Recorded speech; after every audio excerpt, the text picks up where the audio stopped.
दोस्तों, क्या आपने कभी सोचा है कि कोई पूरा का पूरा देश खरीद सकता है?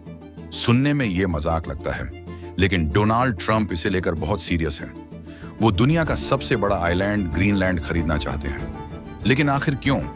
क्या उन्हें वहां की बर्फ में छुट्टियां मनानी है, या फिर उस बर्फ के नीचे कोई ऐसा खजाना छिपा है जो पूरी दुनिया की किस्मत बदल सकता है? आज की वीडियो में हम ग्रीनलैंड के उन राजों को जानेंगे जिन पर पूरी दुनिया की नजर है। चलिए शुरू करते हैं। To defend Greenland. Needed for security purposes. Greenland by the United States. Greenland. Greenland. Greenland. Greenland. Greenland. Greenland. सबसे पहले ये जान लेते हैं कि ग्रीनलैंड आखिर है क्या। ये दुनिया का सबसे बड़ा टापू आइलैंड है। अगर साइज की बात करें तो ग्रीनलैंड 2,166,086 वर्ग किलोमीटर में फैला हुआ है। लेकिन हैरानी की बात यह है कि इतने बड़े इलाके में सिर्फ 56,000 लोग रहते हैं। इतने लोग तो हमारे यहाँ एक छोटे से मेले में इकट्ठे हो जाते हैं। इसकी वजह यह है कि यहाँ 80% हिस्सा सिर्फ बर्फ से ढका है, जहाँ रहना नामुमकिन है। लोग सिर्फ समंदर के किनारे बसे छोटे छोटे शहरों में रहते हैं। और हाँ, नाम तो इसका ग्रीनलैंड है, पर यहाँ हर तरफ सिर्फ सफेद बर्फ ही दिखती है। अब असली सवाल, ट्रंप को इस बर्फ के ढेर में क्या दिख रहा है? इसके 3 बड़े कारण हैं। पहला कारण है ग्रीनलैंड की लोकेशन। ग्रीनलैंड अमेरिका और रूस के बिल्कुल बीच में पड़ता है। यहाँ अमेरिका का एक बहुत बड़ा मिलिट्री बेस है।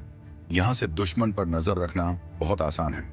दूसरा बड़ा कारण, अमेरिका की सुरक्षा। ट्रंप एक ऐसा सिस्टम बनाना चाहते हैं जो दुश्मन की मिसाइल को हवा में ही खत्म कर दे। इसके लिए ग्रीनलैंड की जमीन उनके लिए सबसे बेस्ट है। और तीसरा है चीन। चीन भी यहाँ अपना पैसा लगाने की कोशिश कर रहा है, लेकिन अमेरिका नहीं चाहता कि उसका कोई दुश्मन उसके इतने करीब आए।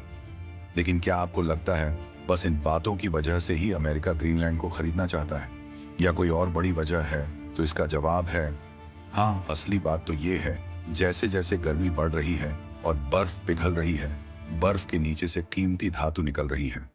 वह ऐसी धातु है जिनका इस्तेमाल आपके मोबाइल फोन, लैपटॉप और इलेक्ट्रिक कार की बैटरी बनाने में किया जा सकता है।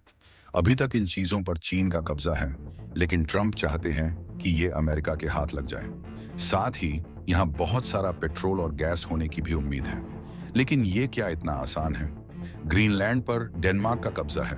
डेनमार्क ने साफ कह दिया है कि ग्रीनलैंड कोई सामान नहीं है जो बिक जाए। वहां के लोग भी नहीं चाहते कि उनका देश कोई और खरीदे। वो तो अपनी अलग पहचान चाहते हैं। लेकिन ट्रंप का मानना है कि डेनमार्क को ग्रीनलैंड चलाने में बहुत पैसा खर्च करना पड़ता है, इसलिए उन्हें ये डील कर लेनी चाहिए। तो दोस्तों, ग्रीनलैंड अब सिर्फ एक ठंडी जगह नहीं रही, बल्कि बड़े देशों के बीच की एक बड़ी जंग बन गई है। आपको क्या लगता है, क्या अमेरिका कभी ग्रीनलैंड को खरीद पाएगा? कमेंट्स में अपनी राय जरूर बताएं। वीडियो अच्छी लगी तो लाइक करें और चैनल को सब्सक्राइब कर लें ऐसी ही मजेदार वीडियो के लिए। मिलते हैं अगले वीडियो में।